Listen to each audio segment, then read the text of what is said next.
রহমানির রহিম। প্রিয় বাংলাদেশ, আপনারা কি জানেন আপনাদের বিরুদ্ধে, দেশের বিরুদ্ধে গভীর ষড়যন্ত্র হচ্ছে, নির্বাচন ক্যান্সেলের ষড়যন্ত্র হচ্ছে, সুষ্ঠু নির্বাচনের পরিবেশ বিনষ্ট করার ষড়যন্ত্র হচ্ছে। আমরা ছাত্রদল, জাতীয়তাবাদী শক্তি সারা বাংলাদেশে সচেতন হয়েছি। যে কোনো ধরনের ষড়যন্ত্রের বিরুদ্ধে আমরা আমাদের পদক্ষেপ বাস্তবায়ন করব।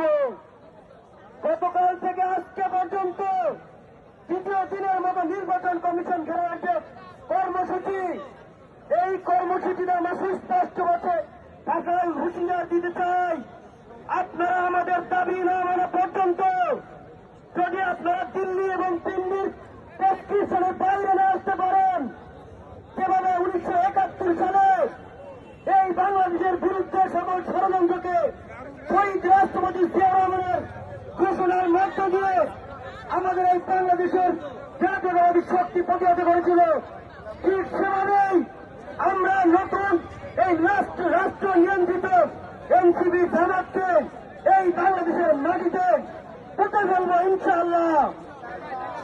আমরা আজকে দেখতে পেয়েছি যে এনসিপি জুলাই অভ্যুত্থানের সম্মুখ সারি হিসেবে স্টেক হোল্ডার দাবি করেছে, তারা কিন্তু জামাতের শুভাকাঙ্ক্ষী হিসেবে কাজ করেছে।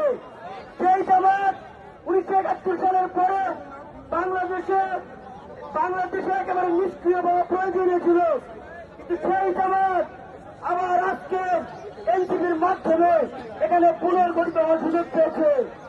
আমরা জামাত এনসিপিকে দীর্ঘ 17 বছর পরে এই 1.5 বছর তারা যে প্রশাসনকে নতুন করে ধ্বংস করেছেন, শেখ হাসিনা যেভাবে বাংলাদেশের অর্থনীতিকে ধ্বংসের দ্বার প্রান্তে নিয়ে গিয়েছেন, গণতন্ত্রকে প্রাতিষ্ঠানিক রূপ দেওয়ার জন্য দেশনায়ক তারেক রহমানের হাত ধরেই আগামীর বাংলাদেশ পুনর্গঠন করবো ইনশাআল্লাহ।